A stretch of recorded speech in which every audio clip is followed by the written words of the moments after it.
Hello friends, দেখো তো এই কাগজের গোলাপগুলো কতটা সুন্দর লাগছে, তাই না?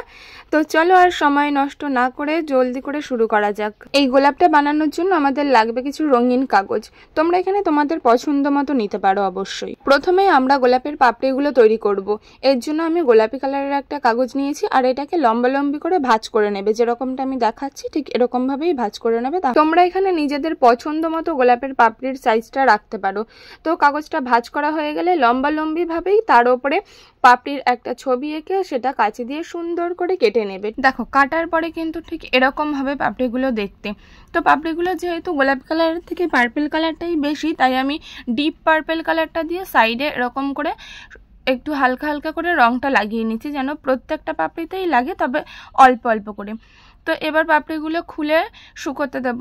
আমি এরকম আরো অনেকগুলো পাপড়ি বানিয়ে নিয়েছি। এখন আমরা গোলাপের একেবারে ভেতরের অংশটা তৈরি করব।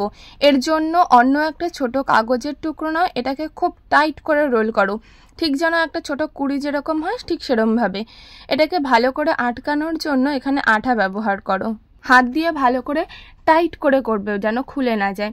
তো এইখানে আমি যে কাগজটা ব্যবহার করছি সেটা হচ্ছে কি পাপড়িগুলো কাটার পরে যেই কাগজটা ছিল এক্সট্রা সেটা দিয়েই করছি। এবারে গোলাপের ডাঁটটা তৈরির জন্য আমি এখানে একটা গুণর তার ব্যবহার করছি। তোমরা এর বদলে যে কোনো একটা কাঠি ব্যবহার করতে পারো, কিংবা এই তারটা যদি নিতে চাও তাহলে হার্ডওয়্যারের দোকানে পেয়ে যাবে। এবার একটা একটা করে পাপড়ি নাও, আর পুরোটা আঠা লাগিয়ে কুড়ির সাথে জুড়ে দাও, একদম টাইট করে করবে। তো এইভাবে কুড়ির চারপাশে চারখানা কাগজ জুড়ে দেবে। চলো এবার পাপড়িগুলোকে দেখতে একটু রিয়েল টাইপ করা যাক। এর জন্য একটা একটা করে পাপড়ি নাও, আর এর সাইডের দিকগুলো একটা কাঠির সাহায্যে হালকা হালকা করে বাইরের দিকে মুড়ে দাও। এতে পাপড়িগুলো দেখতেও যেমন সুন্দর হবে তেমনি রিয়েলও লাগবে। আর এর মাঝখান দিয়ে হালকা করে টেনে একটু গোল টাইপ মতো করে দেবে। তো এখানে আমি সব পাপড়িগুলোই বেশ একটু চারপাশ দিয়ে মুড়ে নিয়েছি। এবার আমার পাপড়িগুলো গোলাপ তৈরির জন্য একদম রেডি আছে। প্রথমের পাপড়িগুলো যেরকম কুড়ির সাথে চেপে চেপে টাইট করে লাগিয়েছিলে, এবারের পাপড়িগুলো তার তুলনায় একটু হালকা করে লাগাবে। এতে কিন্তু গোলাপটা ধীরে ধীরে খুলবে আর সত্যিকারের মতো দেখতে লাগবে। দেখো, এক্ষেত্রে কিন্তু আমি আর পাপড়ির পুরো অংশে আঠা লাগাচ্ছি না, শুধুমাত্র মাঝখানে আর পাশে একটু করে আঠা লাগিয়ে ছেড়ে দিচ্ছি। তো তোমরাও এই প্রসেসটা ফলো করবে, নয়তো পাপড়িগুলো একেবারে যদি গোলাপের সাথে আটকে যায় তো দেখতে ভালো লাগবে না। এই গোলাপটা বানানোর প্রসেসটা একটু কঠিন মনে হলেও এটা কিন্তু বানানোটা খুবই সহজ। আর তুমি কি জানো, এটা ভ্যালেন্টাইন্স ডে গিফট হিসাবে একদম পারফেক্ট। কিংবা তুমি ঘর সাজানোর জন্য এই গোলাপটা বানিয়ে রাখতে পারো। এটা কিন্তু দেখতে খুবই সুন্দর হয়। দেখো, গোলাপের পাপড়িগুলো লাগানো প্রায় কমপ্লিট। এবার শেষের দিকে রিয়েল গোলাপে কি হয়, একটুখানি পাপড়িগুলো নিচের দিকে থাকে, তো সেরকমভাবে হালকা করে একটু নিচের দিকে পাপড়িগুলো দিয়ে দেবে। এই কাগজের গোলাপগুলো আমার খুবই পছন্দের, তাই আমি সেম কালারের দুটো বানিয়েছি। ফুল বানানো তো শিখে গেলে, এবার তো পাতাও বানাতে হয়, তাই না?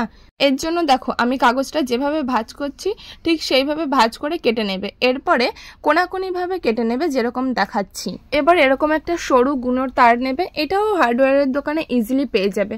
তো কাগজে আঠা লাগাবে, তার উপরে গুণর তারটা দেবে, তার উপর দিয়ে আবার কাগজটা দিয়ে দেবে যেন গুণটা দেখা না যায়।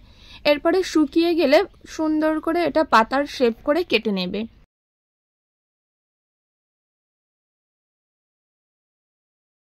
এভাবে কিছুটা এক্সট্রা কাগজ রেখে দেব। এবার এটাতে আঠা লাগিয়ে মুড়িয়ে এই গুঁড়োটা ঢেকে দেব। ঠিক আমি যেইভাবে করছি এইভাবেই করবে। যেহেতু গোলাপ ফুলের পাতা বানাচ্ছি তাই পাতাগুলো একটু খাঁজ কাটা টাইপ করে দিলাম। আমি আরও কয়েকটা পাতা বানিয়ে নিয়েছি। আর গোলাপ ফুলের পাতা যেহেতু একসাথে বেশিরভাগ 3টে পাতাই থাকে, তো আমি পাতাগুলো একসাথে অ্যাটাচ করে দিলাম। তুমি যদি ছোট মানুষ হও তাহলে এই কাজের ক্ষেত্রে কিন্তু বড় কারো হেল্প নেবে, না হলে হাতে লেগে যেতে পারে। এবার যে ফুলটা বানিয়ে রেখেছিলাম তার সাথে পাতাটা এভাবে পেঁচিয়ে লাগিয়ে দেব। এরকমভাবেই আমি আরও কিছু পাতা তৈরি করে নিয়েছি। আর এখানে দেখো, আমার ডোরামশাই এসে হাজির। এবার গোলাপের একদম নিচের অংশে যে কয়েকটা সরু সরু পাতা থাকে, তো সেইগুলো এখন তৈরি করে নেব। ওর জন্য আমি যেভাবে দেখাচ্ছি এইভাবে কাগজগুলো কেটে নেবে, তারপরে হালকা করে আঠা লাগাবে। শুধু শুরুর দিকে আঠা লাগাবে, শেষের ওই সরু জায়গাটাতে কিন্তু আঠা লাগাবে না, ওই জায়গাটা খোলাই থাকবে। এবার অন্য একটা কাগজ সরু করে লম্বা করে কেটে তাতে আঠা লাগিয়ে যেই গুণর বা যেই কাঠির ওপরে গোলাপটা বানিয়েছো সেই অংশটা ঢেকে দেবে। জন্য কাগজে আঠা লাগিয়ে একটু লম্বালম্বিভাবে কাঠির সাথে লাগিয়ে পেঁচিয়ে দেবে, তাহলেই হয়ে যাবে। আমার গোলাপটা কমপ্লিট হয়ে গেছে। তো তোমরাও যদি এরকম আরও ক্রিয়েটিভ জিনিস শিখতে চাও তাহলে অবশ্যই আমার চ্যানেলটা সাবস্ক্রাইব করো আর কমেন্ট বক্সে জানাও যে এরপরে তুমি আর কি বানানো শিখতে চাইছো। তোমাদের যদি এই ভিডিওটা ভালো লেগে থাকে তাহলে অবশ্যই একটা লাইক করো এবং চ্যানেলটা সাবস্ক্রাইব করতে ভুলো না। ভিডিওটা তোমাদের কেমন লাগলো সেটা অবশ্যই কমেন্টে জানিও। খুব শীঘ্রই দেখা হবে অন্য কোনো ভিডিওর সাথে। Bye bye.